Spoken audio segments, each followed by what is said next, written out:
সুপ্রিয় দর্শক, আপনাদের সাথে আছি আমি জ্যোতিষী প্রকাশ অধিকারী।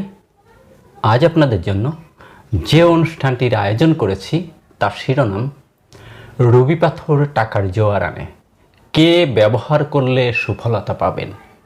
সুপ্রিয় দর্শক, অনুষ্ঠানটি না টেনে পুরোপুরি জানতে পুরো ভিডিওটি দেখুন এবং পরিপূর্ণ ধারণা অর্জন করুন। সেই সাথে যারা আমার চ্যানেলটিতে নতুন, এখনও সাবস্ক্রাইব করেননি, তারা অনুগ্রহপূর্বক আমার চ্যানেলটি সাবস্ক্রাইব করুন এবং পাশে রাখার বেলটি প্রেস করে অল সিলেক্ট করে পরের ভিডিওর নোটিফিকেশন পেতে আমার সাথেই থাকুন। আজ যারা ফেসবুক প্রোফাইল থেকে ভিডিওটি দেখছেন তাদেরকে অসংখ্য অসংখ্য অসংখ্য ধন্যবাদ। প্রোফাইলটিতে একটি ফলো দিয়ে আমাকে উৎসাহিত করুন জ্যোতিষশাস্ত্রের নিগূঢ়তম রহস্যগুলো, গোপনতম বিষয়গুলো আপনাদের সামনে উন্মোচিত করবার জন্য বা তুলে ধরবার জন্য। সুপ্রিয় দর্শক, কথা দীর্ঘায়িত না করে চলুন আমরা ফিরে যাই আমাদের মূল আলোচনায়। আমাদের আজকের আলোচনার শিরোনাম রবি পাথর টাকার জোয়ার আনে, কিন্তু কে ব্যবহার করলে সফলতা পাবেন। মূলত আমরা জ্যোতিষশাস্ত্র মতে রবি পাথর রবি গ্রহের অশুভ প্রভাব থেকে মুক্তি পাবার জন্য ব্যবহার করা হয়, অর্থাৎ রবি গ্রহের রবির বৈধন্যতা থেকে পরিত্রাণ পেতে রবি ব্যবহার হয়। তো এই আলোকে আমরা এখন আগে জানব যে রবি অশুভ কিভাবে বুঝবেন এবং অশুভ থাকলে কি হয়, সেই আলোকে রবি পাথরের ফলাফল পেয়ে যাবেন আলোচনার মধ্যেই। হাতের এই রেখাটিকে বলে আয়ুরেখা বা লাইফ লাইন, এই রেখাটিকে বলে শিরোরেখা মস্তিষ্ক রেখা বা ব্রেন লাইন, এই রেখাটিকে বলে হৃদয় রেখা বা হার্ট লাইন, এই রেখাটিকে বলে ভাগ্যরেখা বা ফেট লাইন। তো এই চারটি হাতের প্রধান রেখা। তা আমরা আজকে যে রবি পাথর নিয়ে আলোচনা করছি, রবি পাথরটি মূলত রবি গ্রহের বৈধন্যতায় ব্যবহার করা হয় বা অশুভ প্রভাব থেকে মুক্তি পাওয়ার জন্য ব্যবহার করা হয়। তাহলে আগে দেখব যে হাতে রবির স্থান কোনটা। এই যে অনামিকা আঙ্গুলকে বলা হয় রবির আঙ্গুল। এই আঙ্গুলের নিচের যে স্থানটুকু, এই স্থানটুকুকে বলা হয় রবির ক্ষেত্র। রবি মূলত সৌরজগতের প্রাণকেন্দ্র, সৌরজগতের প্রধান প্রাণবিন্দু, আর পৃথিবী সেই সৌরজগতের একটি গ্রহ। তাই রবি হচ্ছে প্রাণ, রবি হচ্ছে পিতৃকারক এবং রবি হচ্ছে সৃষ্টির কারক। তো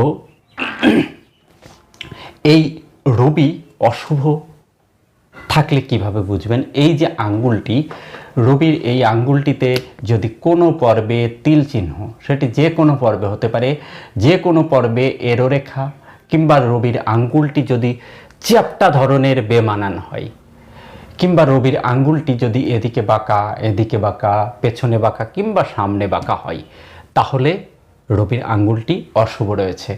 যদি এই রবির ক্ষেত্রে এই ধরনের যে রেখা থাকে, এই রেখাকে বলা হয় রবি রেখা। যদি এই রবি রেখা না থাকে তাহলে রবি অশুভ। রবির ক্ষেত্রে যদি এরো রেখা থাকে তাহলে রবি অশুভ। রবির ক্ষেত্রে যদি তিল চিহ্ন থাকে, যদি জাল চিহ্ন থাকে, যদি রবি রেখাতে এই ধরনের জপ চিহ্ন পরিলক্ষিত হয়, তাহলে রবি অশুভ। তো রবি অশুভ থাকলে কি অশুভ ফল দেয়? রবি অশুভ থাকলে জাতকের মধ্যে সন্দেহ, অবিবেচনা, কুটিলতা, দাঙ্গা হাঙ্গামা প্রিয়, দারিদ্রতা, অর্থ অভাব, অবিবেচক, সম্মানহানি, কর্ম নাশ, কর্ম চলে যাওয়া, এমনকি দেখুন এখানে একটি কথা না বললেই নয়, রবি অশুভ থাকলে একটি, যেমন আমি প্রথমেই বলেছি সৌরজগতের প্রাণকেন্দ্র হচ্ছে রবি, তাই রবি হচ্ছে সৃষ্টির উৎস বা সৃষ্টির আধার, সেই জন্যই রবি আত্মার কারক। তো সূর্য যদি উদিত না হয় তাহলে পৃথিবীতে সৃষ্টি থাকে না, সৃষ্টি বিলীন হয়ে যায়, জীবকুল, মনুষ্যকুল, পক্ষীকুল সব ধীরে ধীরে লয় প্রাপ্ত হতে থাকে। তেমনি একজন মানুষের হাতে রবি যদি অশুভ থাকে তাহলে অনেক কিছু থেকেই সেই জাতক কিন্তু বঞ্চিত হয়, অনেক অশুভ প্রভাব এনে দেয়। প্রথমত জাতকের সম্মান মর্যাদার ক্ষেত্রগুলো বিনষ্ট হতে থাকে, শ্রেষ্ঠত্ব, নেতৃত্ব, প্রভুত্বর স্থানগুলো ধীরে ধীরে লয় পেতে থাকে, ধীরে ধীরে জাতকের মধ্যে অর্থাভাব ও দারিদ্রতার কষাঘাতে পিষ্ট হতে শুরু করে। জাতক কুটিল মনে হয়, সন্দেহের বাতিগ্রস্ত, খুঁতখুঁতে স্বভাবের হয়ে থাকে, দাঙ্গা হাঙ্গামা প্রিয় হয়ে থাকে। এমনকি কর্ম নাশ জাতকের জীবনে বারংবার কর্ম চলে যাবার ভয় কিন্তু থেকে থাকে রবি অশুভ হলে। রবি হচ্ছে আমাদের সম্মান, যশ, খ্যাতি, প্রভাব, প্রতিপত্তি, শ্রেষ্ঠত্ব, নেতৃত্ব, প্রভুত্বের কারক।